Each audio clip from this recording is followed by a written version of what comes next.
Friends, आपके अपने YouTube channel Minku smart education में आप सभी का स्वागत है। आज के इस वीडियो में हम जानेंगे how to reconcile two data with Excel tricks. दोस्तों, मैंने यहाँ पर जो एग्जांपल लिया है वो सेलर एंड परचेजर का लिया है।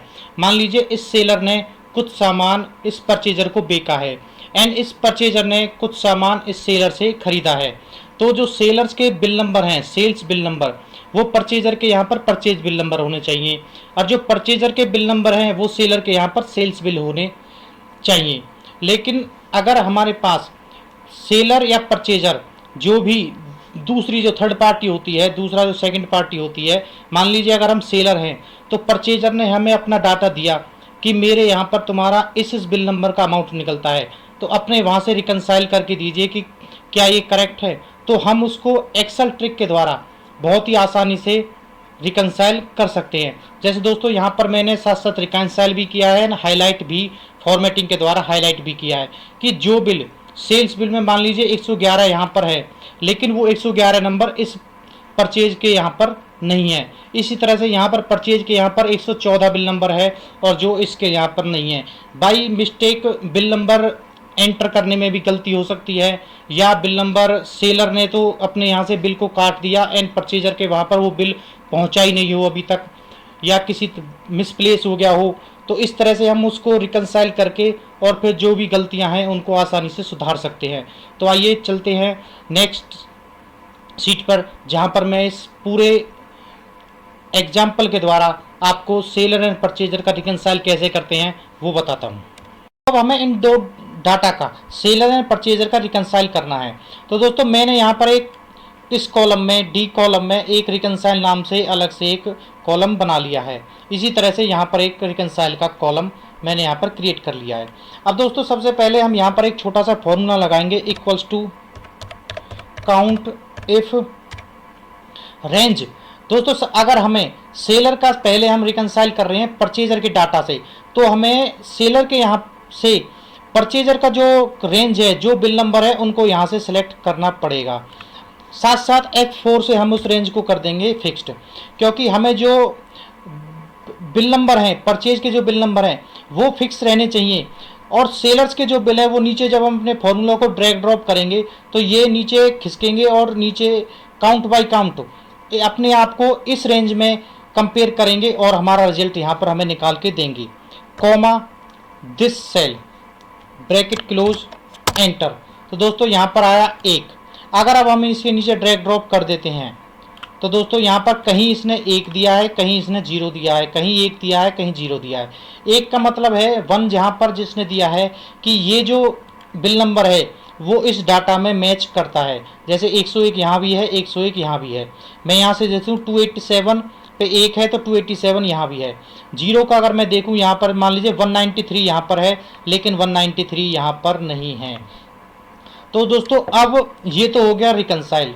अब हमें करना क्या है कि इस तरह से हम अगर हम एक एक बिल को चूज करेंगे कौन सा 0 है कौन सा 1 है तो बहुत टाइम लगेगा।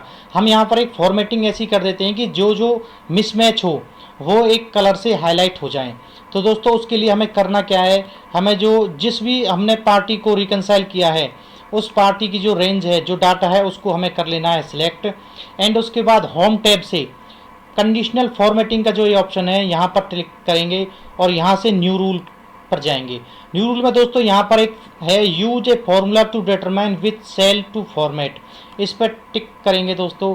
तो यहाँ पर दोस्तों एक छोटा सा और फॉर्मूला लगाएंगे, इक्वल्स टू। अब यहाँ पर दोस्तों हमें इस रिकंसाइल के फर्स्ट सेल को यहाँ पर सिलेक्ट करना है, एंड यहाँ पर इसने जो दिखाया वो दिखाया $D$3। इसका मतलब कॉलम एंड रो फिक्स हैं। तो हमें जो कॉलम को तो फिक्स रखना लेकिन रो को फिक्स नहीं रखना, इसलिए हमें रो से पहले, थर्ड नंबर से पहले जो डॉलर का निशान था उसको हमें यहाँ से हटा देना है, क्योंकि रो को हम फिक्स नहीं रख सकते, क्योंकि एक एक रो को यहाँ पर चेक करना पड़ेगा। कॉलम को हम फिक्स रखेंगे क्योंकि कॉलम यही डी रहेगा अकेला, तो इसलिए यहाँ पर कॉलम को फिक्स रख के हमने रो को फिक्स नहीं रखा है। उसके बाद इक्वल्स टू एंड देन 0, कि जिस सेल में 0 आए उसको हमें यहाँ पर फॉर्मेटिंग करनी है। तो फॉर्मेटिंग के लिए दोस्तों यहाँ पर फॉर्मेट सेल में जाके हम यहाँ से कोई भी कलर, मान लीजिए रेड कलर मैंने यहाँ से चूज़ कर लिया, तो उसके बाद ओके करेंगे। एंड जैसे ही हम यहाँ से ओके करेंगे दोस्तों तो देखोगे ये कुछ सेल्स हमारे यहाँ पर रेड हो गए हैं। अब इसका मतलब क्या है कि यहाँ पर दोस्तों मैंने कुछ ब्लैंक सेल्स भी लिए हुए हैं, इनको भी मैं बताऊंगा कि ये मैंने किस पर्पज़ से लिए हैं। अब दोस्तों यहाँ पर जो जो जीरो था, मान लीजिए ये जीरो था तो ये यहाँ पर हाईलाइट हो गया है, ये जीरो था, ये तीनों जीरो थे, ये यहाँ पर हाईलाइट हो गए हैं। इसका मतलब कि जो जो हाईलाइट हुआ, मान लीजिए 111 यहाँ पर हाईलाइट हुआ, तो अगर हम इस डाटा में यहाँ चेक करें तो 111 यहाँ पर कहीं भी नहीं है। इसलिए 224 यहाँ पर देखें तो 224 यहाँ पर भी नहीं है। इस तरह से दोस्तों हमने इसको कर लिया रिकनसाइल। अब दोस्तों अगर डाटा हमारे पास बहुत बड़ा है तो हम चाहेंगे कि हमारा जो रिकनसाइल डाटा है वो ऊपर आ जाए, और जो नॉट रिकनसाइल, जो मैच नहीं कर रहा है, वो एक स्थान पर इकट्ठा हो जाए, या तो नीचे आ जाए सबसे लास्ट में या सबसे ऊपर आ जाए, वो भी हम कर सकते हैं। सबसे पहले हम परचेजर के यहाँ पर भी रिकनसाइल कर लेते हैं दोस्तों हम वही फॉर्मूला लगाएंगे, equals to count if range. दोस्तों अब हम यहाँ परचेजर का रिकनसाइल कर रहे हैं तो हमें सेलर का डाटा यहाँ पर लेना पड़ेगा। सेलर का हमने यहाँ से डाटा ले लिया, उसके बाद F4 से हमने इसको लॉक कर दिया, कॉमा क्राइटेरिया में दोस्तों हम लेंगे परचेज का वो बिल नंबर, उसके बाद ब्रैकेट क्लोज एंड एंटर। तो दोस्तों इस तरह से यहाँ पर 20 ने 1 और 0 की फॉर्म में ही रिजल्ट को हमें दिखाएगा। तो अगर हम यहाँ से भी चेक करें तो यहाँ इसने 0 दिखाया, 0 का मतलब 114 यहाँ पर इसने दिखाया, और अगर हम यहाँ पे देखें तो 114 यहाँ पर भी कहीं भी नहीं है। अब हम इसी तरह से जो फॉर्मेटिंग दोस्तों यहाँ पर की है वो फॉर्मेटिंग हम यहाँ भी कर लेते हैं। सबसे पहले हम अपनी जो डाटा है उसको यहाँ से करेंगे सेलेक्ट, उसके बाद होम टैब से कंडीशनल फॉर्मेटिंग में जाएंगे और यहाँ से न्यू रूल को अप्लाई करेंगे।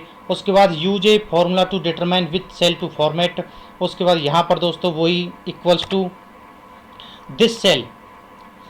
इसके बाद हमें जो रो के पहले वाला जो डॉलर का निशान है उसको हमें यहाँ से इरेज कर देना, क्योंकि रो को हमें फिक्स नहीं करना, हमें खाली कॉलम को फिक्स करना है। उसके बाद इक्वल्स टू 0, जहाँ पर 0 हो उसको फॉर्मेट कर दे। फॉर्मेट में क्या लेने, मान लीजिए हम यहाँ पर येलो कलर ले लेते हैं, उसके बाद ओके करेंगे एंड देन ओके। तो देखोगे दोस्तों यहाँ पर भी कुछ सेल्स, कुछ रिकॉर्ड्स हमारा हाईलाइट हो गया है। अब जैसे 114 यहाँ पर हाईलाइट हुआ तो हम देखेंगे 114 यहाँ पर नहीं है। अब दोस्तों मैं बताता हूँ आपको कि ब्लैंक्स रोज मैंने किस लिए लिए थे। मान लीजिए यहाँ पर 111 है, अगर मैं यहाँ पर 111 का कोई रिकॉर्ड फिल कर देता हूँ दोस्तों, तो देखिए क्या होगा। 111 यहाँ से भी फॉर्मेटिंग हट गई और यहाँ से भी हट गया कि 111 अब हमारा यहाँ पर पा गया है। अब अगर मैं यहाँ पर कोई ऐसी संख्या दूँ, मान लीजिए 221 यहाँ पर है, मान लीजिए मैं यहाँ पर देता हूँ 221, तो जैसे ही दोस्तों यहाँ पर क्लिक किया तो आप देखोगे कि 221 यहाँ से भी फॉर्मेटिंग हट गई है और यहाँ से भी 221 को बिल्कुल ही क्लियर कर दिया गया है कि यहाँ पर अब जैसे यहाँ पर 193 बिल नंबर था जो हाईलाइट है, अब एंटर करने में भी गलती हो सकती है। 193 का हो सकता है परचेजर ने 139 बिल नंबर कर लिया हो बुक। इसी तरह से कोई भी 276 है, उस 276 को 267 से बुक कर दिया गया हो। तो इस तरह से कुछ गलतियां हमारे यहाँ पर रह जाती हैं जिनको यहाँ पर इस तरह से हाईलाइट किया गया है। अब दोस्तों हम चाहते हैं कि जो हमारा डाटा है वो एक स्थान पर आ जाए, मान लीजिए रिकनसाइल वाला डाटा ऊपर आ जाए और जो अनरिकनसाइल जो हाईलाइटेड डाटा है वो नीचे चले जाए। तो उसको हम कैसे करेंगे आइए देखते हैं। अब हम चाहते हैं कि जो हमारा रिकनसाइल डाटा है वो एक साइड में आ जाए और जो अनरिकनसाइल डाटा है वो एक साइड में आ जाए। तो उसके लिए हमें करना क्या है, हम अपनी जो डाटा रेंज है उसको करेंगे यहाँ से सिलेक्ट, उसके बाद डाटा टैब से यहाँ पर दोस्तों सॉर्ट का एक ऑप्शन है, इसको सॉर्ट करेंगे।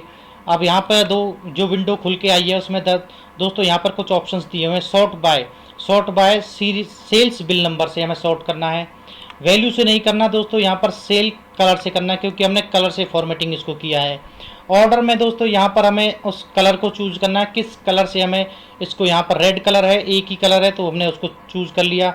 ऑन टॉप या और बॉटम, मैं ऑन बॉटम को यहाँ पर सिलेक्ट किया है कि जो हमारा अनरिकनसाइल डाटा है वो नीचे बॉटम में चला जाए। तो जैसे ही मैं दोस्तों यहाँ से ओके करूँगा हमारा जो अनरिकनसाइल डाटा है वो यहाँ से बॉटम में चला गया है। इसी तरह से दोस्तों हम परचेजर का डाटा भी यहाँ पर कर लेते हैं। उसको डाटा को किया सेलेक्ट, उसके बाद डाटा टैब से सॉर्ट में जाएंगे, sort by purchase bill number, sort by cell value, cell colour में हमारे पास येलो है उसको हम चूज करेंगे। एंड दोस्तों यहाँ पर मैं ले लेता हूँ ऑन टॉप। तो दोस्तों ओके करूँगा तो मेरा जो अनरिकनसाइल डाटा था वो ऊपर टॉप पर चला गया है। अब दोस्तों जैसे कि हम अब अगर हमारे डाटा बहुत ही शॉर्ट रूप में आ गया है, कि ये जो बिल्स हैं वो इसमें नहीं है और जो ये जो बिल्स हैं वो इसमें नहीं है। अब जैसे दोस्तों कई बार क्लैरिकली मिस्टेक हो जाती है, जैसे यहाँ पर बिल नंबर 193 है, हो सकता है परचेजर ने उस बिल को 139 क्लैरिकली मिस्टेक के द्वारा एंट्री कर दिया हो। तो इस तरह से हम अपनी जो आसानी से उनको सेलेक्ट कर करके आसानी से एक दूसरे को रिकनसाइल कर सकते हैं। जैसे यहाँ पर बिल नंबर 267 है और यहाँ पर बिल नंबर 276 है, तो 67 और 76 का डिफरेंस यहाँ पर रह गया और क्लरिकल मिस्टेक से 76 को 67 में यहाँ पर हमने बुक कर दिया हो, 224 है 242 बुक कर दिया हो। इस तरह से क्लरिकली मिस्टेक दोस्तों होना स्वाभाविक है, आसानी से हो सकती है। तो हम जो अनरिकनसाइल्ड डाटा है उसको सामने रखकर आसानी से रिकनसाइल कर सकते हैं। इन बिलों को हम आसानी से एक दूसरे में के डाटा में देख के और भी डिटेल देख के आसानी से रिकनसाइल कर सकते हैं। अब हमने जो यहाँ पर दोस्तों एक फोल्डर या जो एक कॉलम क्रिएट किया था, इसकी कोई ज़रूरत नहीं है, इसको हम आसानी से यहाँ पर हाइड कर सकते हैं और हमारी जो सीट हैं वो रिकनसाइल हो गई हैं। बहुत ही quick and time saving trick है दोस्तों। एक्सेल में हमें इस तरह की ट्रिक बहुत यूज करने की ज़रूरत पड़ती है, क्योंकि हमारे यहाँ पर जो वेंडर्स होते हैं, सेलर्स या परचेजर या अलग अलग तरह के जो एक से ज़्यादा, अगर हमें किसी भी डाटा को इस तरह से एक्सेल में रिकनसाइल करना चाहते हैं तो हम आसानी से इस ट्रिक के द्वारा कर सकते हैं। थैंक यू, धन्यवाद दोस्तों।